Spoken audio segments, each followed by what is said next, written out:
नमस्कार. आज आपण एका अशा विषयावर बोलणार आहे ज्यानं करोडो लोकांना ज्याचा त्रास होतो तो म्हणजे डॅन्ड्रफ आणि केस गळती. तर चला आजच्या या एपिसोडमध्ये बघूया डॅन्ड्रफ आणि केस गळतीचे काय संबंध आहेत, ते कशामुळे होतात आणि त्याच्यावरती उपाय काय करण्यात येतील.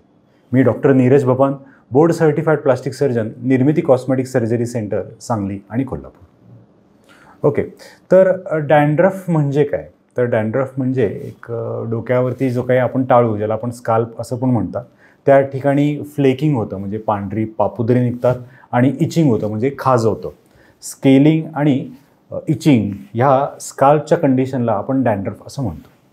आता डॅन्ड्रफ कशामुळे होतं? तर मेनली ह्या स्काल्पच्या काही कंडिशनमुळे होतं, ज्यामध्ये स्काल्प जर खूप ड्राय असेल किंवा खूप ऑइली असेल किंवा तुमचा स्काल्प जर खूप जास्त सेन्सिटिव्ह असेल हेअर केअर प्रॉडक्टसाठी, म्हणजे तेल आलं किंवा आपण केसांसाठी जे काही विविध प्रॉडक्ट लावतो त्याच्यासाठी.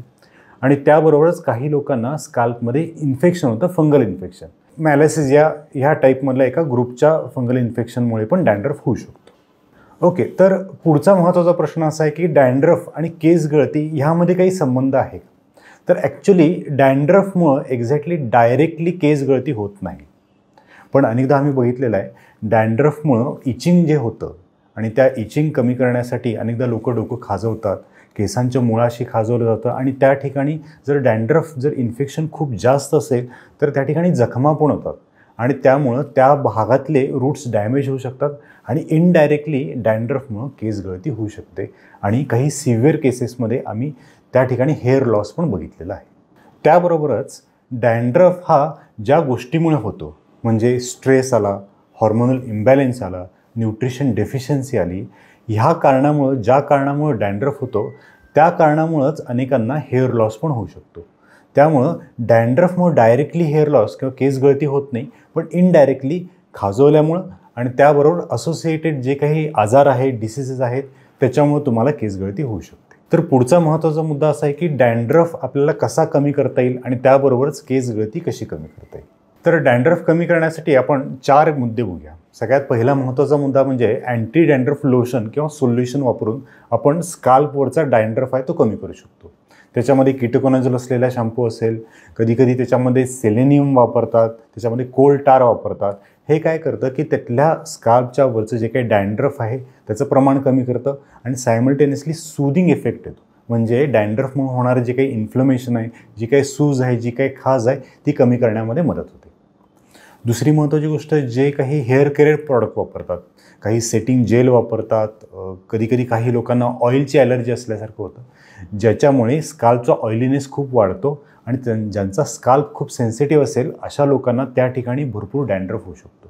तर अशा लोकांनी तुमच्या डे टू डे लाईफमध्ये जे काही तुम्ही प्रॉडक्ट वापरता त्याच्यामुळे डॅन्ड्रफ होतो का हे बघा, आणि जर तुमचा स्काल्प सेन्सिटिव्ह असेल तर हे पर्टिक्युलरली जे प्रॉडक्ट आहेत ते प्रॉडक्ट अवॉइड करायचा प्रयत्न करा.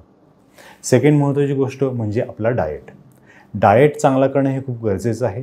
जसं तुम्ही बघितलं, जसं मी आत्ता तुम्हाला सांगितलं, डॅन्ड्रफ हा न्यूट्रिशन डेफिशियन्सीमुळे होऊ शकतो आणि त्याबरोबरच हेअर लॉससाठी न्यूट्रिशन डेफिशियन्सी पण कारणीभूत राहू शकते. तर त्यामुळं तुमची न्यूट्रिशनल डेफिशियन्सी दूर करण्यासाठी आपला आहार आहे तो आहार सकस पाहिजे. त्यामध्ये डेली फ्रूट्स, पालेभाज्या असू देत आणि प्रोटीन इंटेक पण ॲडिक्वेट असू दे. तर डाएट कंट्रोल केल्यामुळे, डाएट चांगला केल्यामुळं तुमचं डॅन्ड्रफचं प्रमाण पण कमी होऊ शकतं, त्याबरोबरच हेअर लॉसची समस्या पण दूर होऊ शकते.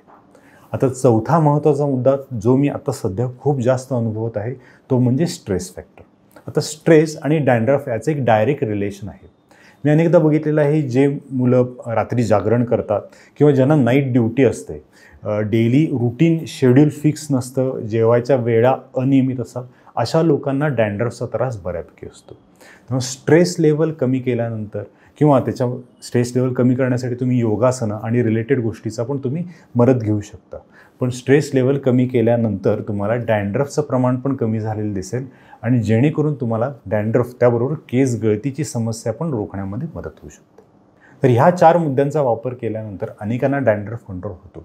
पण एवढे केल्यानंतर पण जर तुम्हाला डॅन्ड्रफ कंट्रोल होत नसेल तर तुम्ही तुमच्या नजीकच्या डर्मॅटॉलॉजिस्ट, प्लास्टिक सर्जन किंवा हेअर ट्रान्सप्लांट सर्जनशी संपर्क साधा, जे तुम्हाला तुमचं स्काल्पचं ॲनालायसिस करतील आणि तुम्हाला प्रॉपर ट्रीटमेंट प्रोटोकॉल देतील, जेणेकरून तुम्हाला जो काही ट्रीटमेंटचा रिझल्ट आहे तो जास्त दिवसासाठी मिळेल आणि त्याबरोबरच तुमच्या डॅन्ड्रफ आणि केस गळतीची समस्यावरती पण उपाय मिळून जाईल.